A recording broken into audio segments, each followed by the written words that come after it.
if God cannot provide for you through a system, through a law, if God cannot provide for you through injustices,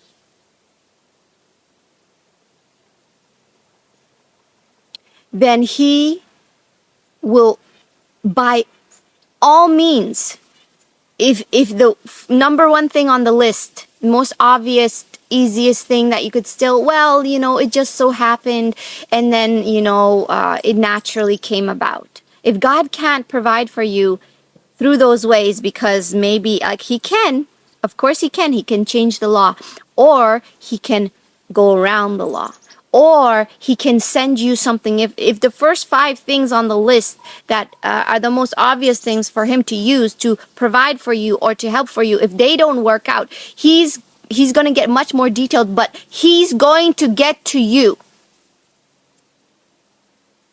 If there is something that you really need, He's going to give you that thing. And at that point, it may look like the most miraculous thing. But He's going to get to you. Because His grace is sufficient for you. His grace is going to cover you. His grace is going to cover you.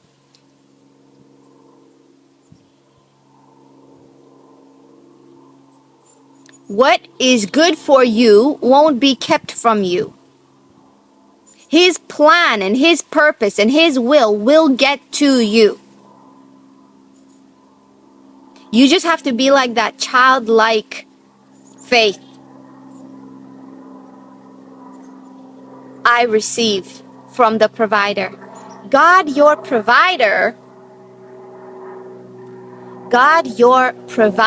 takes righteous pride and a sense of authority that He is your provider. He loves the position of being your provider. So believe in Him that He will be your provider, that He will give you, that He is getting to you. Maybe He's working on number 5 way right now. But who knows if that will go through. Then He's going to have to go down the list to the next way that He can get to you. If that one is crossed out, it didn't work, He's going to get to you. So be patient. He will get to you. He's a good God. We're starting to lucid dream in this reality. We're starting to merge the higher self into this self. It is all coming into that path, that narrow way. But it's very, very important that we have to slow down. Being on that higher timeline means slowing down as much as you can. But even if you can get to the point where it feels like the present moment, that time doesn't exist, that there are no needs, wants, and desires, because in the present moment, He is with you and He fulfills all the things inside of you that would think, I need something outside of myself. Every thought inside of you, He covers it with His love. And the things that you actually need, He provides for those things. So how does one slow down? Number 1, disconnect from the world, from the communications, from the waves of the world, from those different kind of communication waves. Anything of the world, including whether it's fast food or what kind of food, or it's not about escaping, because people in that wide road of the world will try to also escape the speed, but they'll use it with something on the outside of themselves, like some kind of abuse to their body. But remember, the body is the technology. that's why it needs to be respected. That's why it needs to be holy. It needs to be respected because it is a technology. Remember, the devil wanted Moses' body because his body had been activated in so many ways. The technology in his body, the remembrances, the alignment to spirit, to manifestation of a son of God, that position of doing those things, working, merging the spirit through the body to be able to do things like miracles, or it had been activated. Treat your body with respect because of the technology that it is, because of the memories that it holds. As we are starting to be affected more and more by the light, by those resonances, the Schumann resonances, the spikes and the whiteouts and all these things that the body is feeling, we're starting to remember things. And memories, ancient memories, are stored in the DNA. Therefore, they're stored in your body. So as certain areas of your body holds memories, they are being activated. Once they are activated, you become the activator. If a place that holds a certain resonance, a frequency, if you're in that area, if you're in that place, it can activate those things inside of you, that technology inside of you. It can open the memories in certain parts of the body. I can't explain exactly how this works, but certain areas of the bodies hold memories. Certain areas, because the body, it's a technology. As certain areas become activated by the resonances of that place, or by the frequencies of the intensities of lights, or these waves of the lights that are coming, the Schumann resonances and all that, it is waking up those remembrances. It is activating the certain parts of your body. Then you also become an activator for other people, but the other people don't have to be in that specific location. You become the location. You become the frequency resonator, the generator of that frequency, because it's already activated within you, because now you become the technology to activate in that, in others, that things in others, and help them in those things as well, just because of what you hold, because you've been activated. Now you can also be the generator of those. Arise and shine, for your light has come, and the glory of the Lord has risen upon you. Now that light that is risen upon you, that has activated those memories and those technologies within your body, you can also project that light into other people. We are becoming more and more spiritual, and the spiritual things are becoming more and more obvious, manifesting more. Not that we do anything apart from God. We don't do anything apart from the truth, from will, from what is right, from what is good, nature, love. It's not, I'm a manifester, that means I only do it from my ego. You can be a manifester, but no ego involved. Because the ego has become quieted, that there is no more thought, that the ego can present its message through you anymore, because it's become quieted. That's why we need to slow down so we can become those manifestors, so we can become those sons of God and function as the sons of God, whether you're male or female. This title of the sons of God, those manifestors, those workers with God, in God, through truth, doing things only from what is truth. And because you're just aligned in the truth, you know what the truth is because you're one with the truth. Your oneness, you've come into oneness and unity with God. And that also means becoming so authentic to yourself.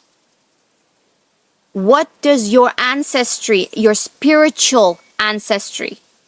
I know we've been fighting through the physical ancestries. We've been becoming the last carriers of that and transmuting that, healing that within that, putting that to a halt, stopping that through the power of Christ that works in us.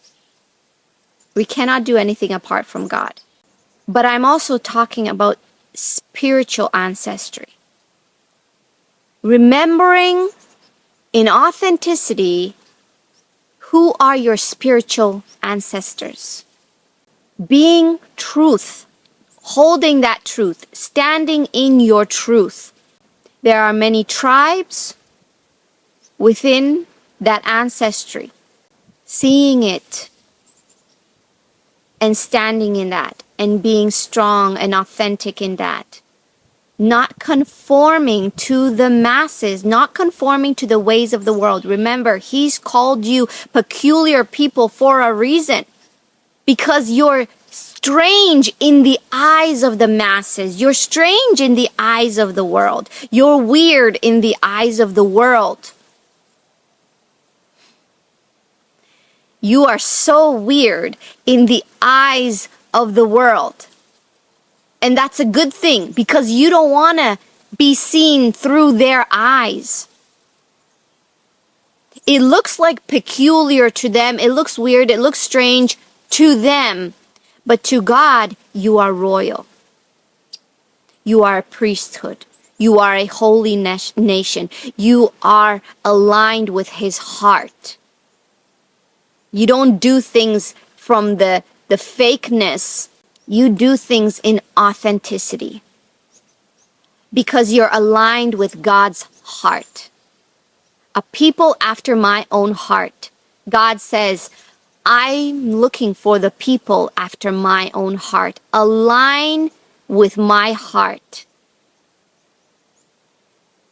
God says, align with my heart. He's looking for the people after His own heart. And if you're listening to this, you are absolutely the people after God's own heart. But we literally have to slow down out of that wide road that leads to destruction. That is not the ascension, that is the downfall. The way that you know is, are you feeling rushed, pushed? Time is so fast.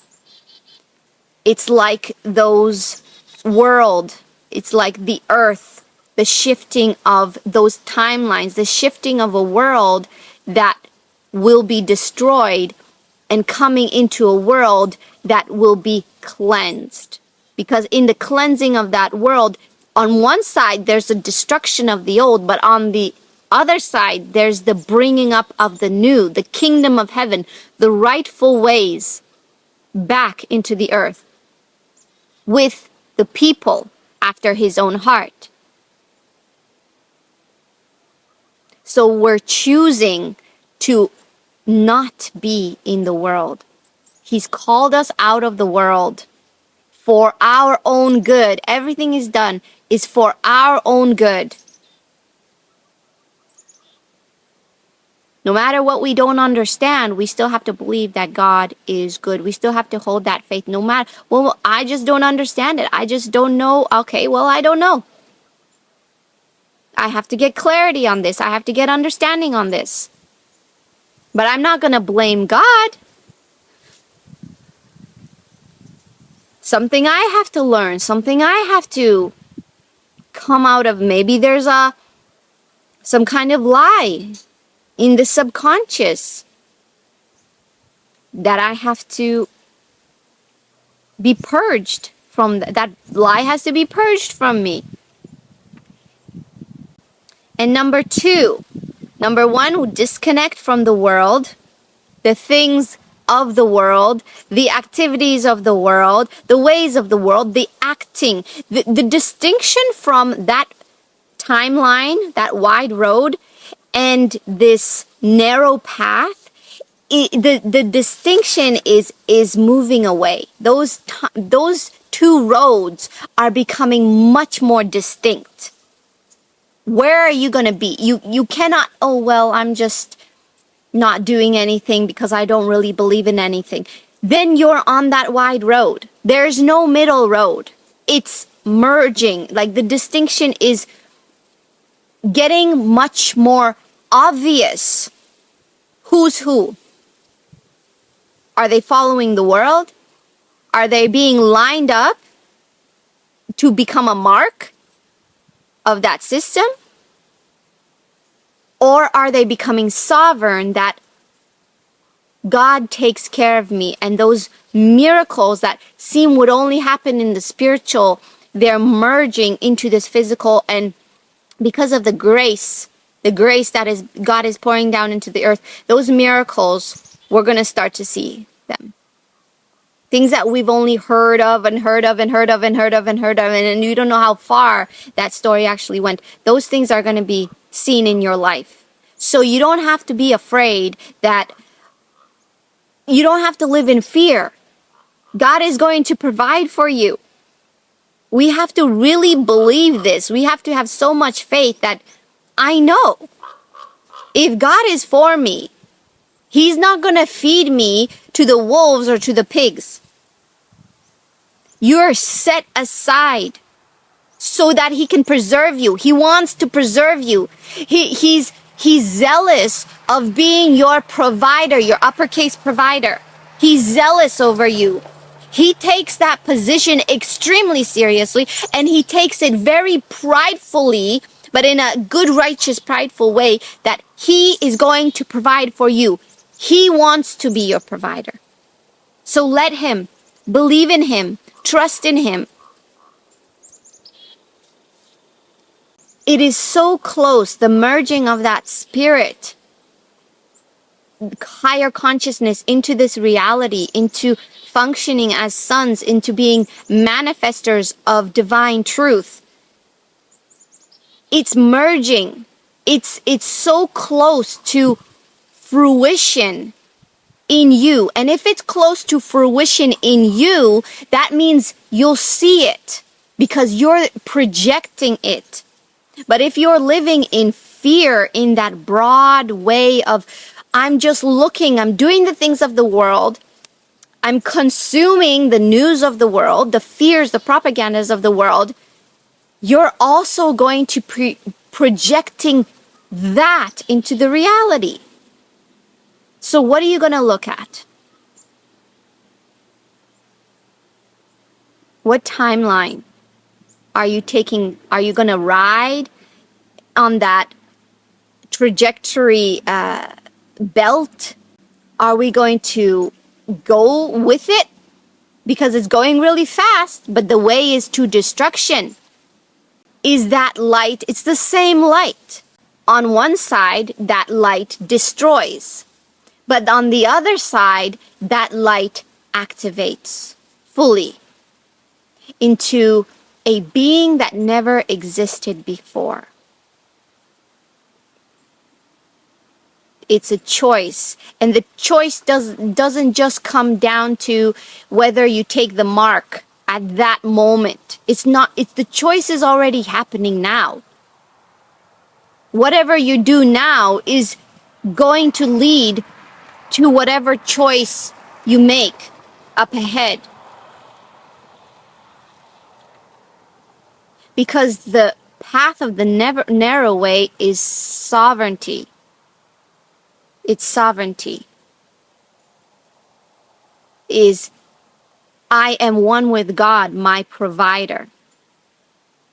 And it can be very scary that time, or it can be extremely beautiful, extremely wondrously, fabulously beautiful. He pulls you out of the masses to protect you, just like he did in the land of Goshen. Remember that none of the things that fell upon Egypt, those curses, was upon Goshen. They had light. They had light in their dwelling places. None of their animals died or got sick. They were well. They were taken care of. They had peace. Why? Because the true peace, the one that is called real peace, comes from the Lord. And number 2 is connect. What are we connecting to? We're connecting. And how do we slow down? What is your way of slowing down?